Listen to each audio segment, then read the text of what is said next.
No quise escuchar. Acababa de servirles el café, el mío, con una cucharadita de azúcar, el de ellos sin nada, y subí a las escaleras cuando la voz de él me congeló la sangre. Esa gorda hipopótama me da asco. Solo sirve para su lana. La charola no tembló en mis manos, pero algo dentro de mí se quebró de tajo. Mi hijo lo había dicho, Darío. Mi Darío. Me quedé tiesa en el descanso de la escalera, justo donde no me veían esperando. A lo mejor era broma, a lo mejor Olaya lo regañaba, pero lo único que salió fue su risita bajita. No más hay que mantenerla contenta un ratito más, dijo ella. Luego vemos cómo pasamos todo a nuestro nombre. Di media vuelta antes de que me descubrieran. No sé cómo no se me cayeron las tazas. Regresé a la cocina, dejé la charola sin hacer ruido. El café todavía estaba caliente. Limpié la barra. Abrí la llave, me sequé las manos. Todo parecía en orden. Subí a mi cuarto, cerré la puerta y me senté en la orilla de la cama. Ahí me quedé mirando el polvo que bailaba en el rayo de sol que se colaba por la cortina. Recordé la última vez que Darío me preparó café. Tenía 15 años, quemó las tostadas y le echó jugo de naranja al cereal en vez de leche. Me lo comí todo. Le dije que estaba perfecto. Y ahora estaba planeando cómo repartirse mi vida como si yo ya estuviera criando malvas. Me acosté boca arriba y miré el techo. El silencio pesaba tanto que parecía que me iba a tragar. No estaba enojada. Todavía no. Solo vacía. Pero tonta ya no era. Y cuando escuché que se abría la puerta de la calle, el ruido de Darío saliendo, me levanté despacio, fui al closet y saqué la caja fuerte que no había tocado en 5 años. La llave seguía pegada con cinta en el fondo del joyero. La despegué con cuidado, abrí la caja y levanté la tapa. Dejé la caja abierta sobre la cama un buen rato. Solo miraba los folders que no había tocado desde que murió Enrique. Escrituras, bonos, formatos bancarios con sellos dorados. Antes pensaba que eso me daba seguridad. Ahora solo parecían carnada. Bajé a la cocina, como al mediodía más que nada, para sentirme normal. Hacer un té, cortar una manzana. No tenía hambre, pero era algo que podía controlar. Ahí lo vi. Un documento impreso tirado en la barra como si fuera la lista del mandado. Valor proyectado de transferencia. Tenía mi nombre, no lo toqué de una. Leí el título otra vez, luego las líneas de abajo, avalúos de casas, dinero en efectivo, activos líquidos restantes. Cada renglón era mi vida, mi casa, mi pensión, el departamento que tengo en Mérida, y que nunca le dije a Darío que todavía era mío. Él lo sabía, o ella. Lo levanté y le di la vuelta. Había proyecciones, cuánto crecería cada cosa en los próximos 5 años. No si yo los conservaba, sino si alguien más los agarraba. Preparación de herencia, decía una parte. Y abajo, escrito a mano, con pluma azul, cronograma, ajustar si mamá tarda en hacer la transición. Se me cerró la garganta. Transición. Esa fue la palabra que eligieron. Como si yo fuera una empresa que iban a cerrar. Como si mi vida fuera cuestión de fechas y esperar a que me muriera. En la segunda hoja había un post-it. No era para mí. Repasar con Alejandro que quede limpio el tema impuestos. También checar si sigue firmando igual. Me senté a la mesa con el papel en la mano. Todo en mí quería romperlo en 1000 pedazos, gritar, estrellar la tetera contra la pared. Pero no me moví. Saqué un sobre del cajón, metí las hojas. Escribí nada más la fecha en el frente. Mi nombre. Después me fui a la sala, prendí la lámpara y abrí la laptop. No dormí. Me quedé acostada con el sobre en la mesita de noche, más pesado que el mismo papel. Pasada la medianoche me levanté y abrí otra vez la caja fuerte. Los papeles todavía olían a sobre viejo y tinta. No los había tocado desde el funeral de Enrique. Todo se sentía muy definitivo entonces. Me repetía que habría tiempo después para ordenar. Ahora me arrepentía de no haber corrido. Saqué la carpeta del fondo, la escritura de la casita que tenemos cerca de Real de 14. No es gran cosa, un rinconcito tranquilo al que siempre dijimos que le íbamos a dar una manita de gato. Pero es mía, libre de gravámenes. Darío ni siquiera sabe que existe. Revisé lo demás. Contraseñas. El viejo RFC de cuando vendí la empresa de avalúos. Unos bonos que nunca cobré. Y debajo de todo una tarjeta de presentación medio borrada, Carlos Langar, abogado. En testamentos y sucesiones. Guadalajara. Me senté otra vez frente a la laptop y escribí despacio con calma. Asunto, hace mucho tiempo. Cuerpo habla. Corina Halstead. Necesito mover lo que falta. En silencio. ¿Estás libre la próxima semana? Lo miré un rato largo antes de enviar. El cursor parpadeaba. Nada más se movía. Dejé el correo abierto y empecé a entrar a mis cuentas una por una. Bienes raíces, ahorros para el retiro, fideicomisos. Todo lo que me había roto el lomo toda la vida, acomodadito en columnitas. Abrí una hoja de Excel nueva y la titulé Archivo Salida. A la casita le voy a cambiar todas las chapas. Hay que reestructurar los papeles de la empresa. Tengo que cancelar el acceso que Darío tiene a la cuenta de emergencias y hacerlo sin que se dé cuenta. Tecleaba con la mano firme. No sabía si era dolor o coraje, tal vez las dos cosas. Pero por primera vez en mucho tiempo no me sentía chiquita. Cuando los pájaros empezaron a cantar afuera, ya tenía un plan. La señorita del banco era amable, demasiado amable. Hablaba parejo, pero yo sentía la duda en cada palabra. Aparecen varios movimientos, señora Halstead. El más reciente fue el martes pasado, 240,000 pesos. Tragué saliva. No puede ser. Esa cuenta solo se toca si yo lo autorizo. Esa era la regla. Hizo otra pausa. Se retiró con formato de sucursal. Firmado y verificado. Tenemos el comprobante. Le pedí que me lo mandara por correo. Llegó antes de colgar.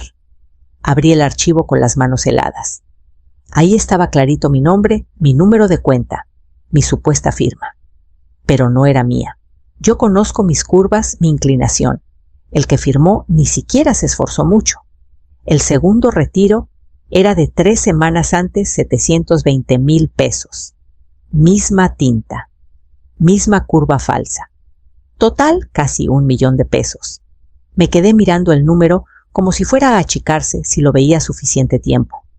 No había tocado esa cuenta en más de un año. Era para emergencias médicas, choques, huracanes. No para esto.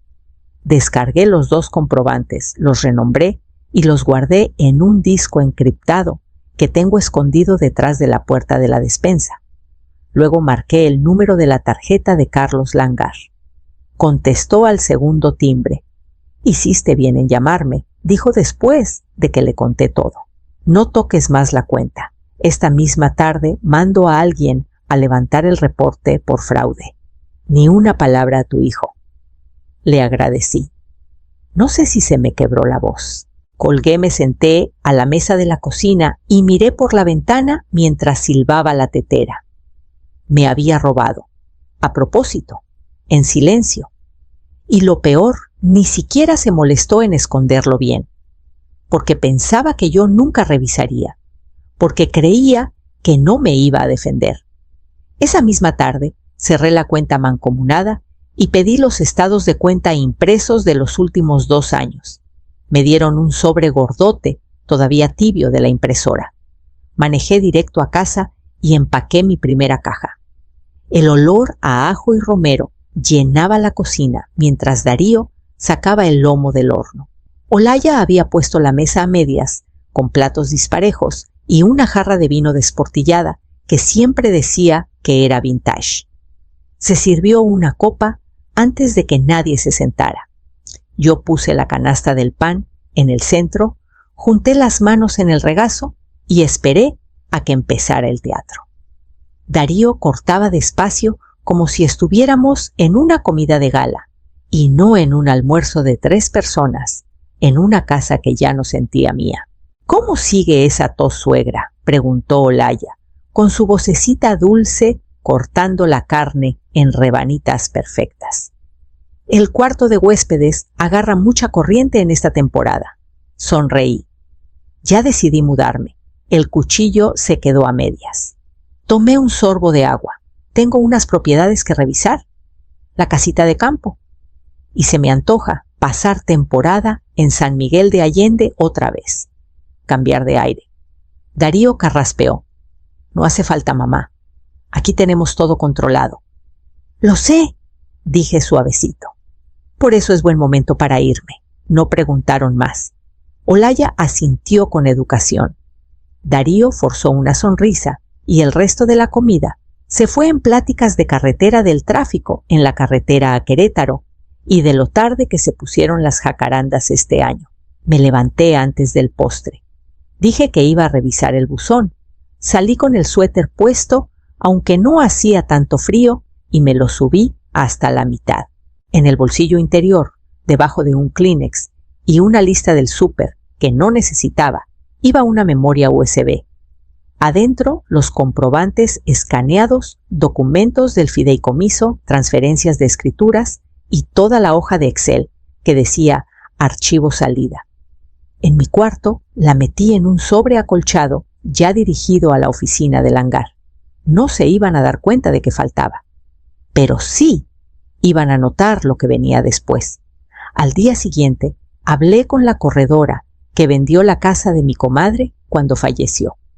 Le dije que tenía una propiedad para listar en silencio a nombre de una sociedad y que no quería que mi hijo ni mi nuera se enteraran. Para el martes ya iba en la carretera, antes de que saliera el sol rumbo al Bajío, entre niebla tan espesa que parecía que el camino se deshacía delante de mí. La radio apagada. Mis pensamientos hacían bastante ruido. La notaría estaba en un despacho chiquito, arriba de una ferretería. Silencioso, sin pena ni gloria, exacto como lo necesitaba. Firmé 6 documentos. Uno para el fideicomiso, uno para la nueva sociedad, uno para pasar el departamento de Mérida al fideicomiso. Uno quitando a Darío como beneficiario secundario, lo había puesto hace años cuando todavía creía que construía algo para él. 2 más para el banco y la casa de bolsa. Cada trazo de pluma era como quitarme un costal de encima. Al terminar la asistente, me dio las copias bien engrapadas. Las guardé en mi bolsa y las cerré con llave. Le pedí que triturara los originales y salí por la puerta lateral. De regreso paré en San Miguel para ver a la corredora en un café donde nadie me conoce. Revisamos los papeles y las condiciones de la venta. La casa saldría a nombre de la empresa. Ningún vínculo directo conmigo. Sin puertas abiertas. Solo compradores serios. Todo discreto. Al principio se sorprendió. Segura que quiere listar bajo una SA, pero no insistió. Vio algo en mi cara que le dijo que mejor no preguntara. Le dije que yo ya estaría fuera cuando se publicara el anuncio. Esa tarde regresé a la casita y le di la vuelta completa. Todavía está firme. Le falta trabajo, pero puede ser hogar. Nadie sabe que existe, ni Darío, ni Olaya, ni siquiera el hermano de Enrique, que antes llevaba los asuntos de la familia. Al caer la tarde, volví a la ciudad. Pasé al registro público y pedí copias actualizadas de las escrituras. Cuando el señor me las pasó por la ventanilla, las leí una por una con calma. Todas las propiedades que alguna vez me ataban a Darío, desaparecidas, borradas, disueltas. En casa empaqué 3 cajas más solo con números en las etiquetas. Las dejé en la cochera junto al carro que ya había llevado al taller para el viaje. Desperté antes del amanecer, sin alarma, sin dudar. Abrí los ojos y supe que era el día. Caminé por la casa en silencio como cuando Darío era bebé y cualquier crujido del piso lo despertaba. Solo que esta vez ya no me importaba si me oían. Simplemente no quería darles el gusto de una escena. Primero cargué el carro. Solo lo indispensable, mis folders, mis maletas, las cosas que no confío ni a los mudanceros. El resto ya estaba ordenado y marcado. Cada caja en la cochera tenía un puntito rojo. Mío. Nadie iba a reclamar. Los de la mudanza llegaron a las 8 en punto, como prometieron. 2 muchachos callados y rápidos. No preguntaron nada. No se quedaron de más. Los vi sacar la última caja de libros, la máquina de coser y la mecedora del patio trasero. Cosas que guardaba, no porque las usara diario, sino porque me recordaban que alguna vez construí algo. A las 10 la casa estaba hueca. Nadie había bajado. No azoté la puerta. No miré atrás. Simplemente salí como salía antes del trabajo y encontraba a Darío, esperándome en la ventana con la cara embarrada de cajeta. Solo que ahora las ventanas estaban mudas. Me subí al carro y retrocedí sin levantar la vista. No era tristeza lo que sentía. Tampoco era libertad. Era claridad filosa y limpia como la luz de la mañana en un vidrio que olvidaste lavar. No les debía ni un adiós. A media cuadra vi el coche de Olaya estacionado 2 casas más allá. Nunca le ha gustado madrugar los domingos. Seguí manejando. Cuando empezó a vibrar el primer mensaje de Darío, yo ya iba por la carretera rumbo a la casita y al cerrajero que me esperaba con un juego de llaves nuevas. La primera llamada entró a las 6:42 de la mañana. Vi el celular brincar en la mesa el nombre de Darío, iluminando la pantalla como cuando necesitaba que lo llevara, o dinero o las 2 cosas. No contesté. La segunda fue 5 minutos después. Luego la tercera.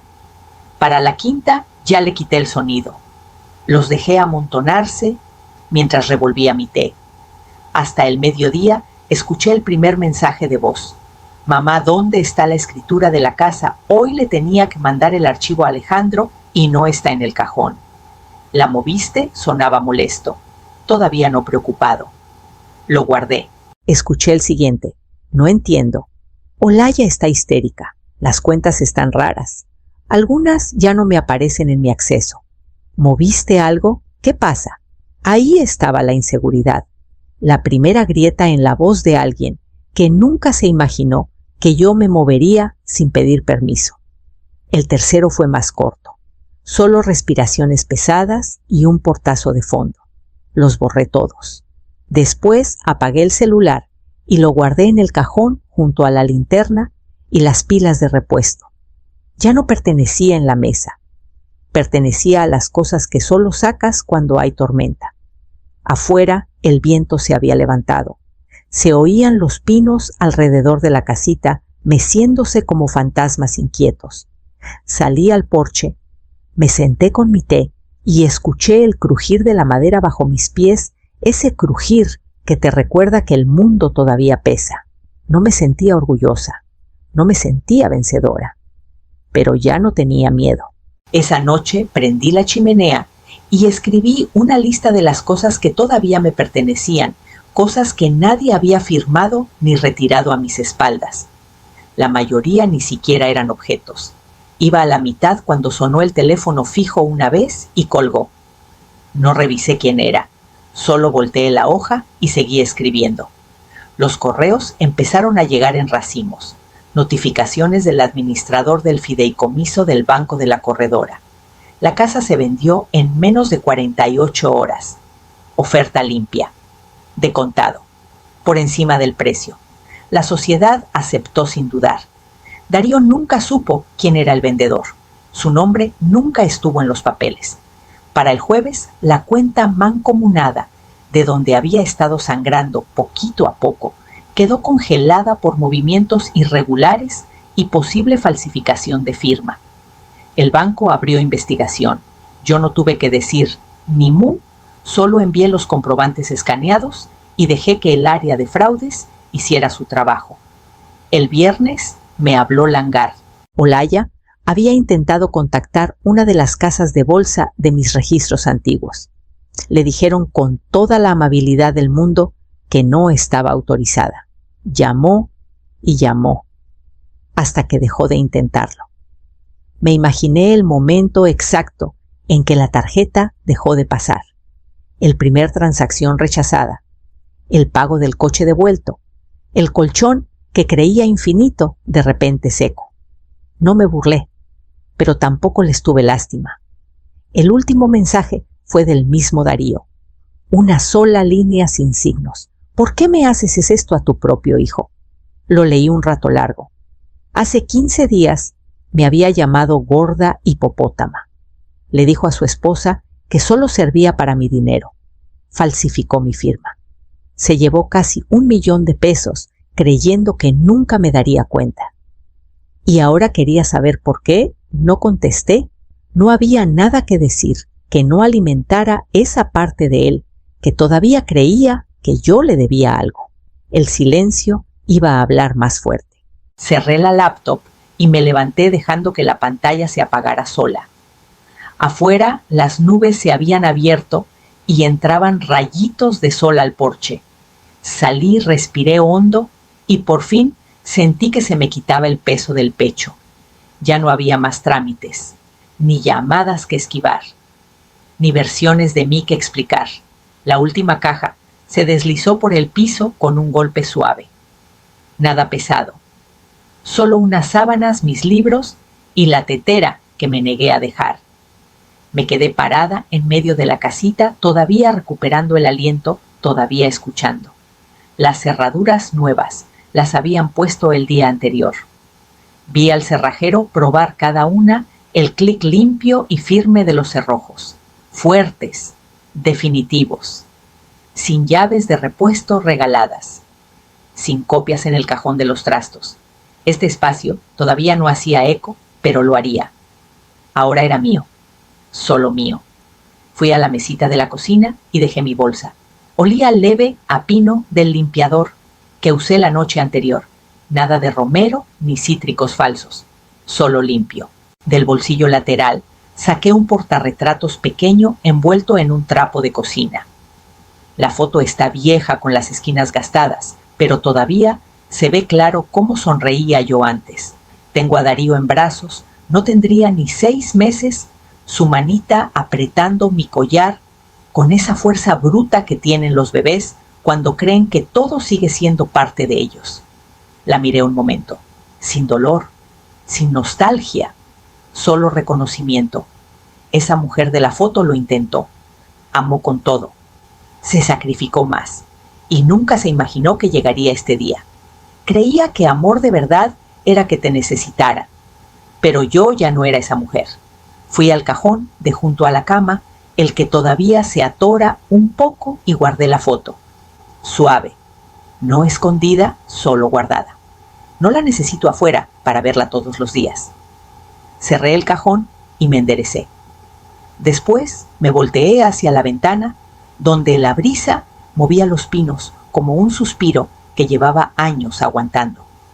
Y por primera vez en años cerré la puerta con llave desde adentro, sin miedo de que alguien más tuviera copia.